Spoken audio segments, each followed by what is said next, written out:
USC's offense through 2 weeks has looked borderline unstoppable with a massive array of weapons, Lincoln Riley and Caleb Williams at the helm. So, should we expect it to continue at that sort of level? And is it a surprise that it's happening this early? We'll talk with Marc Culkin of Locked On USC. Let's go. Locked On Pac-12, your daily podcast on the Pac-12 Conference. It's the Locked On Podcast Network, your team every day.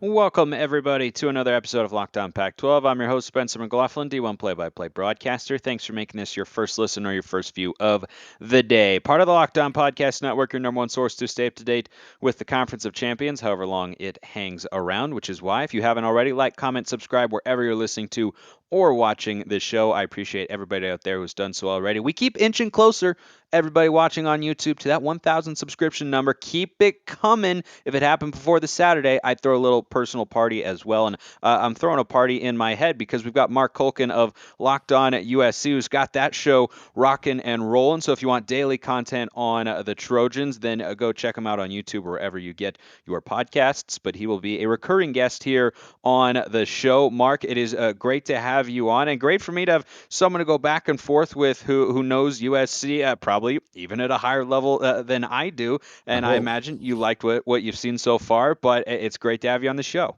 Thank you. Good to be here, man. So this USC offense has been, what's the word? Humming, operating like a fine-tuned machine, well-oiled,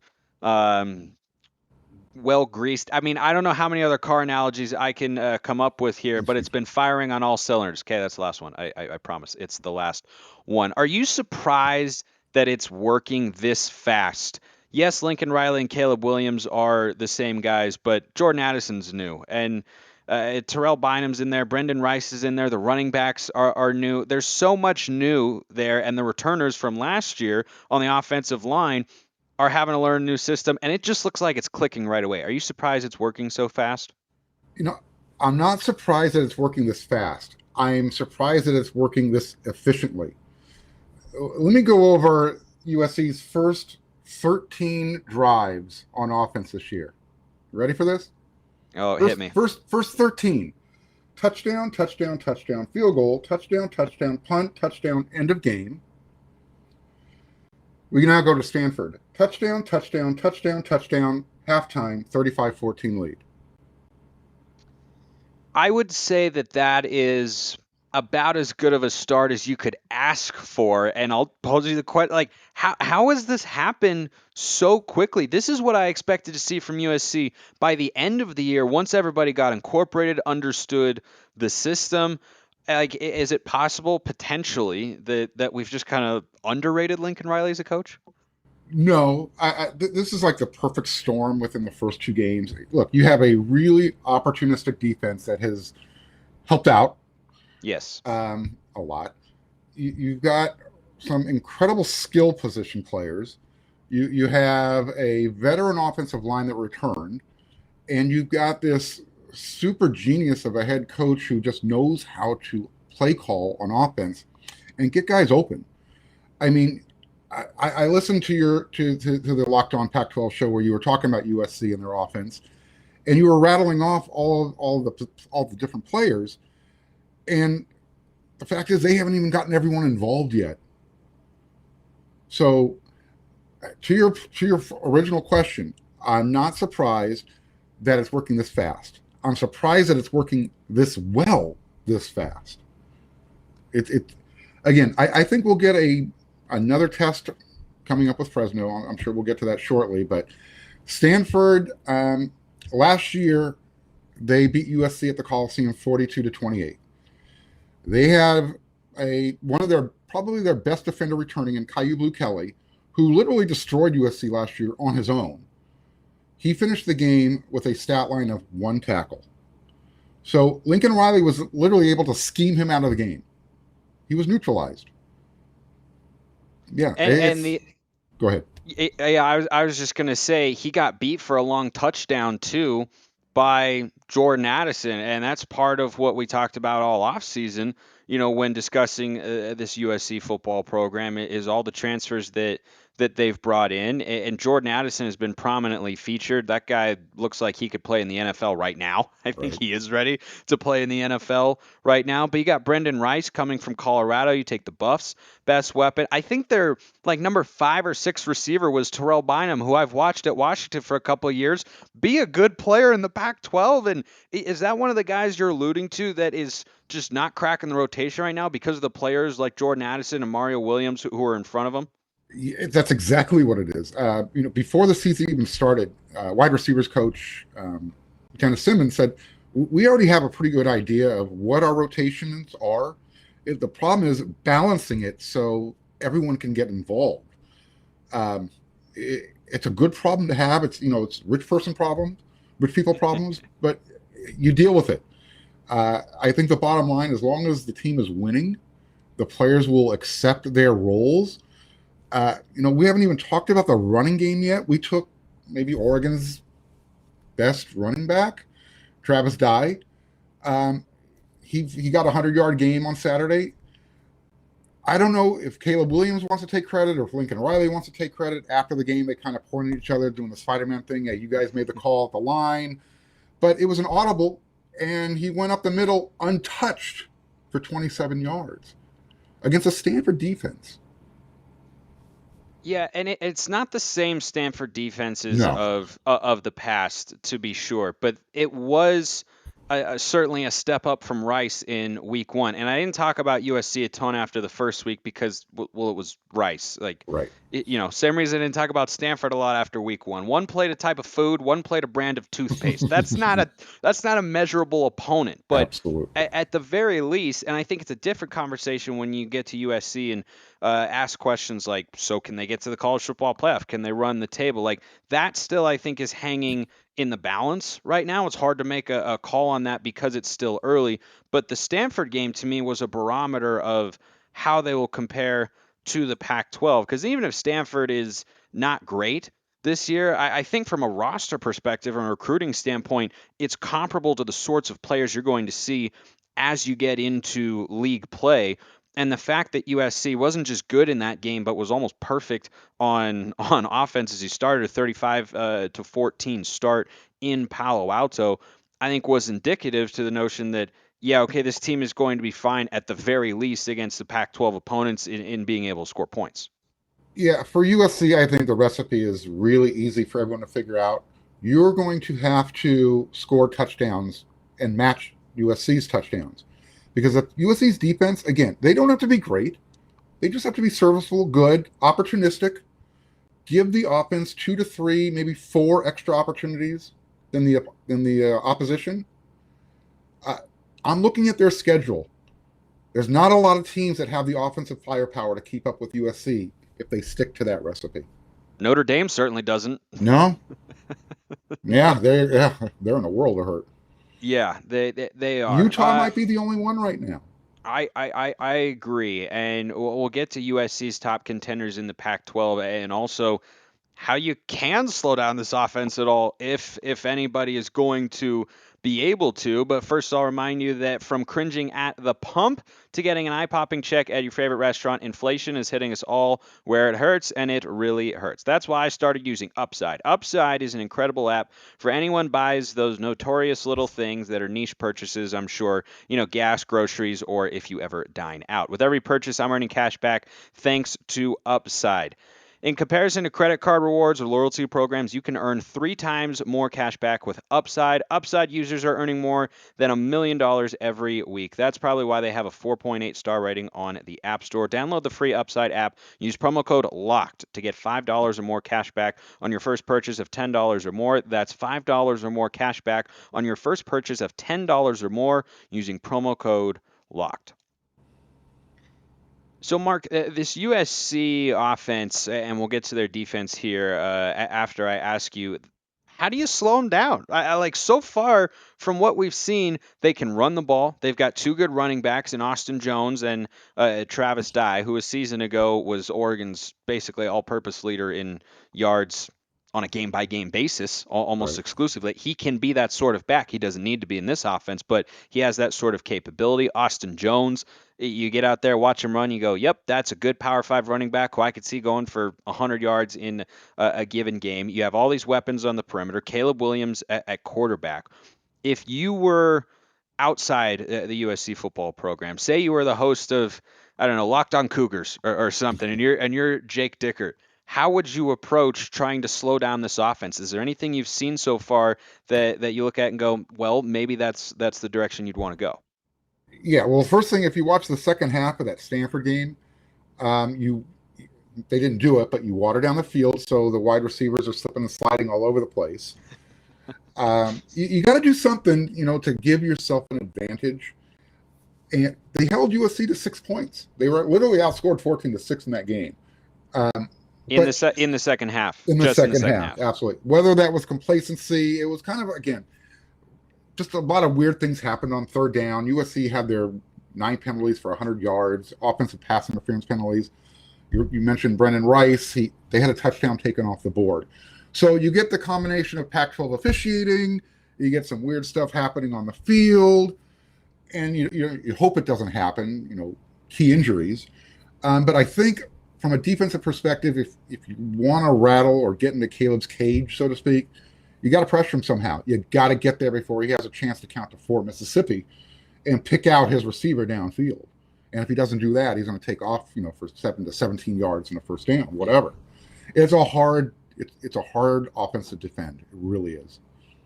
I think one thing that I thought of going into the Stanford game, and a question that I had was, how are the Cardinal going to try and approach beating USC? Because when you have an explosive, high-powered octane offense, there are 2 ways to go about it. Number one, you try and exploit the defense and just go punch for punch with them. And I think Stanford actually put themselves in a good position to do that.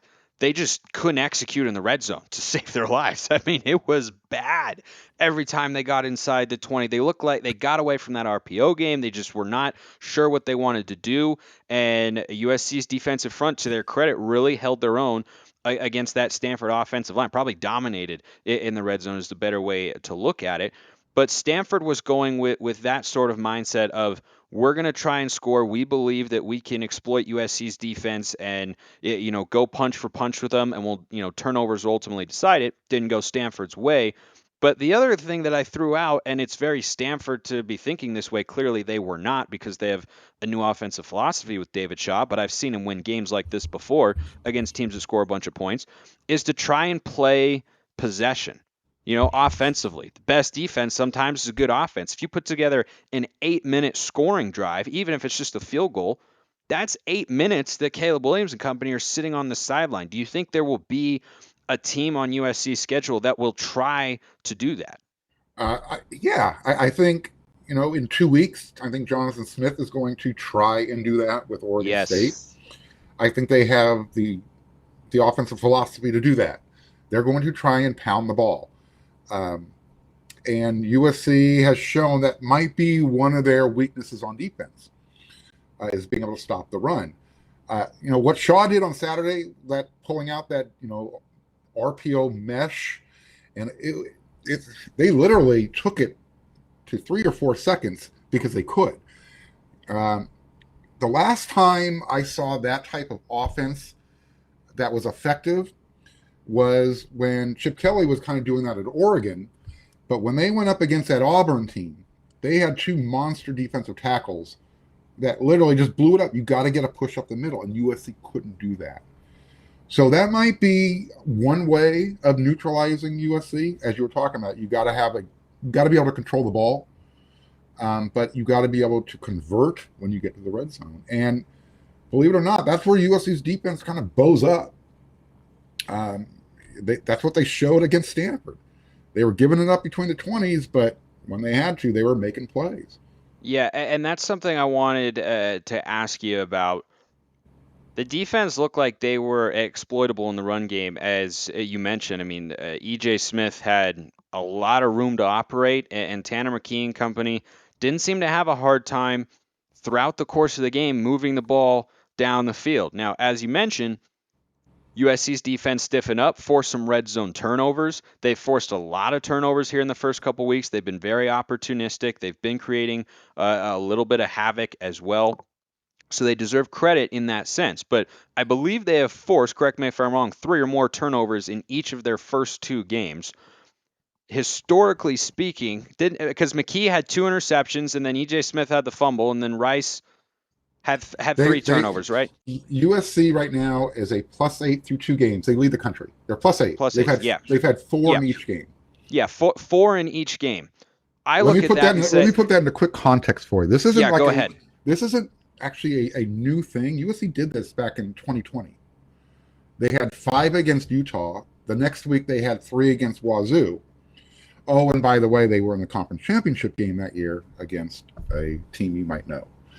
Didn't end well, but if you look, the USC's not going to get 4 per game.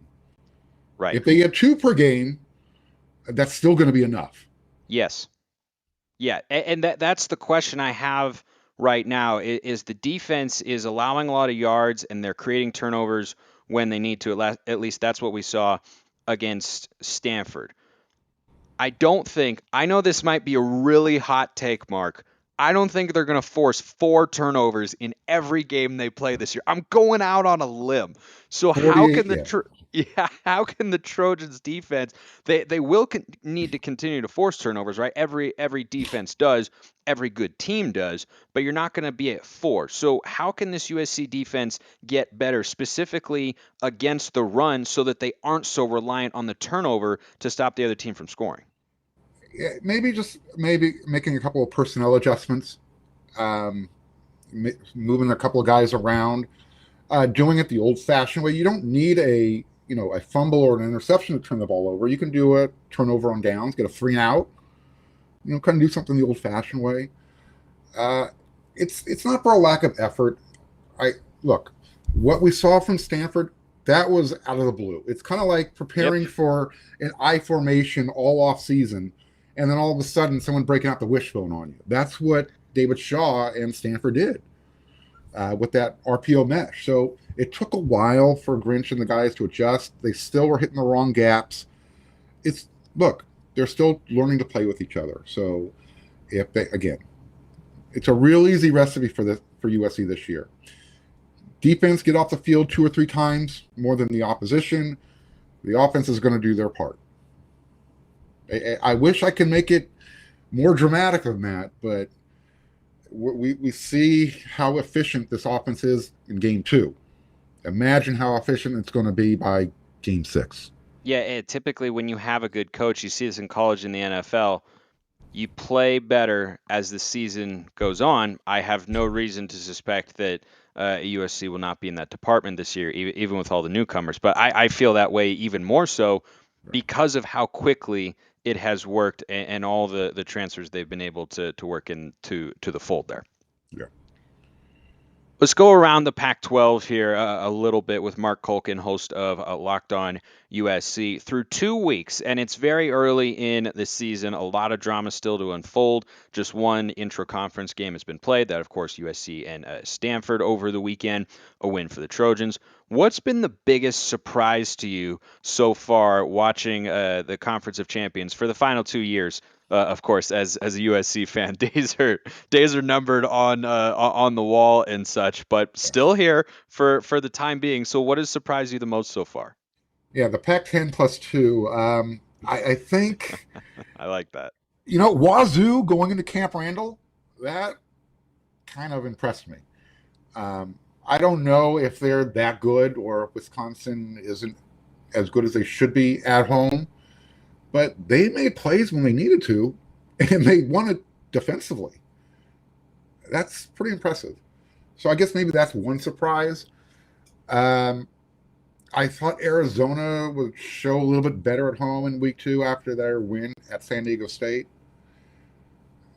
Again, I thought they did pretty well. Like, that was a game for most of it, and Mississippi State pulled away at the end. It was a little sloppy. Jaden Delore was trying to do too much at multiple instances in that game. You just watched him and you're like, okay, you're a good quarterback, dude, but you don't have Josh Allen's arm. You're not as athletic as Michael Vick back there. Like, you got to play within the structure of the offense a little bit sometimes, or just be comfortable either taking a loss or throwing the ball away. Because he had a couple interceptions in that one, and both of them were like, boy, where are we going there? Arizona, to me, was the biggest surprise in week one, but I want to go on Washington State because to me, that's the biggest surprise I've seen so far. Like, I was caught off guard a little bit, pleasantly, of course, by Arizona's win at San Diego State, a team they lost to a year ago. You beat them by 18 on the road. That was huge for Jed Fish and the Wildcats. But Washington State is interesting because I was talking about this on the show yesterday, Mark. We think of them as a team that is much different than what they were in the early 2010s when they were just a bottom dweller. They were bad. Then Leach came in and he just won a lot of games, right? By Washington State standards, he won a lot of football games. And so we think of them as a team that is competitive, respectable, and you can't overlook on your schedule, right? Everybody feels that way. Right. But we used to think of them as a team that, well, you're going to have to score 35 points or more in that one. But I see Jake Dickert instilling his identity on this football team now because the offense so far with Cam Ward that they thought would be an upgrade from Jaden DeLora thus far has not. I mean, the offense has been bad, but they're 2-0 because of that defense. And I think mentally, as Pac-12 football fans, we have to make that adjustment in our minds and say that is a defensively oriented team, and that's how they're going to win games. Yeah, do they play Cal this year? I think that's going to be one of the most exciting offensive games. They should, yeah. Nope, they're both and I'm being sarcastic because yeah. Whoever scores first might win in that game, but might be 10-7. Yeah, that Cal Notre Dame game should be real interesting to watch on Saturday. Yeah, it can Tommy Rees, a young OC, out scheme Justin Wilcox. Justin Wilcox, thank you. Brain fart. See, that's an interesting way of looking at it because I was thinking about what to put in my Pac-12 Prime betting picks, brought to you by Bet Online, of course, for the week, and I have some ideas. And I was looking at that Cal Notre Dame game, and I was looking at it on Bet Online and on ESPN because I like seeing where the different lines are. On ESPN, right. It was interesting, which are Caesar's odds. It was 12.5 for Notre Dame. It came down to 10.5 in like an hour. Right? Which means a bunch of money came in on Cal and moved the line down. And that's you're enticing me to pick Cal this week with the 10.5. That half-point hook could be big because you're right. A young OC and Tommy Rees. A baby quarterback. An iffy quarterback and a defensive coach in Justin Wilcox who, look, as a head coach, okay, kind of average or whatnot, but as a defensive coordinator, Mark, I'd take him on any team in the country. I think he's really sharp. Here's the thing. I think Notre Dame's going to win. They're at home. They're already 0-3 under their new head coach. I mean, can you imagine going 0-3 this season, 0-4 in totality, and losing to Cal in After South Bend? After you lose to Marshall. Yeah, that's look. That's going to be a tough game. But again, I think Notre Dame has enough talent that if they just play harder than Cal, they should win. They should. Yeah, but that half-point hook has got my eye. We'll see where the line is here at the end of the week because they fluctuate a little bit, and that's stuff that I'm always monitoring. When I see that line is 3.5. If it comes down to 3, I'm like, I don't know. That half point, people might, if you're not familiar with how gambling works, that half point hook, it can be massive. Absolutely massive in a game. Let's close with this today with Marc Culkin of Locked On USC. The Trojans are clearly going to be contenders this year in the Pac-12. I think most people, myself included, thought that going in, but they look a little better than I thought at this point in the season. So you as a USC fan, who are you most concerned about around the conference going forward? Obviously, Utah's got to be up there, but is there anyone else really that you see as a major obstacle to getting to the Pac-12 championship game in year one under Lincoln Riley? That Oregon State game intrigues me. I just think Jonathan Smith he doesn't outcoach himself He might be a little conservative. He puts a good game plan in for the type of talent that he has, and they're at home. Yep. This will be the last time USC will be playing in that stadium in front of all 25,000 of them. I think it's 20. Have. I think it might be 26, but they'll be selling it out for USC. It'll be sold out. Utah, obviously, I think I really think David Shaw kind of wrote the blueprint on an offense to control the game against USC. And Cam Rising is the type of quarterback who can run that type of offense because he's got some wheels. And he's big enough that he could absorb some punishment. I don't know if he wants to, but he can. So I think those are the two games. And then obviously, you've got UCLA down the road if they're healthy. Other than that, their running game, that's it. Dorian Thompson does not scare me as a quarterback. Yeah, I think he's, come a long way. I see it could feel that way. I'm a DTR fan personally. I like him, and he will still throw the occasional poor interception, but as USC learned a season ago, he can also torch you over the top when he's given some time and he's got some good weapons. But the thing that all those three teams have in common, Mark, and I'm not surprised to hear you mention them specifically, based on what we've seen so far from USC, those three teams can all run the football really well. I mean, Utah runs the football really well. We know that. Oregon State led the league in yards per play a season ago because of how well they ran the football. They've got a good offensive line that is coming back. And then UCLA is going to run the ball first and foremost with DTR, whose legs, I imagine, frighten you more than his arm a little bit. But Zach Charbonnet back there as well. A quick note, how you feel going into Fresno State this week? I'm considering putting USC into the Pac-12 prime picks this week. They're sitting at like a 12, 13-point favorite at home. If I can get them by Thursday night when I record that particular segment at less than 2 touchdowns, gosh, I think I'd have to take it, Mark. I think you should. I didn't get to see the game, but this is what jumped out at me when I read about the game. So Fresno State, they got into Oregon? Yeah, Fresno State got into Oregon State's 25-yard line 7 times. They came away with 2 touchdowns. You can't do that against USC. No, you just can't. I mean, because USC. I read off USC's first 13 offensive series to start the season. Do you think Fresno State has a defense good enough to stop 70% of that? I could not say that with any level of confidence, and I'm going to go no, because I just think about it. Do they have as good of athletes as Stanford does? No, and Stanford couldn't stop them. So I think that if Fresno State's going to pull an upset here, it would be a shootout. But here's what Fresno State has going for them. They're I think I mentioned this to you before. They are the proverbial chip on your shoulder team. Pretty much the entire roster is, they dreamed of playing for a USC, UCLA, and Oregon for Power 5 team. And they're going, a lot of them are from Southern California. So they're going to play extra hard. Jeff Tedford is a good head coach. He will come up with a scheme, misdirection here, misdirection there. And they got enough skill players that, if USC gets sloppy or complacent, they can create some damage.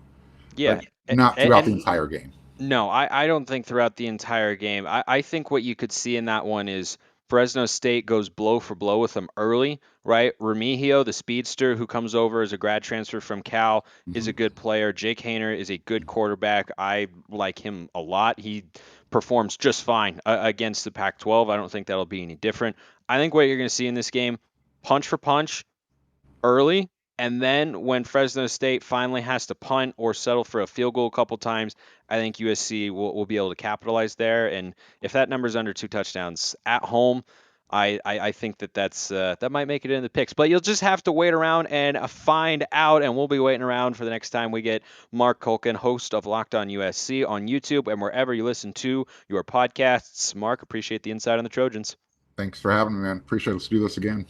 We will indeed. I appreciate everyone listening. See you next time, and have a wonderful rest of your day.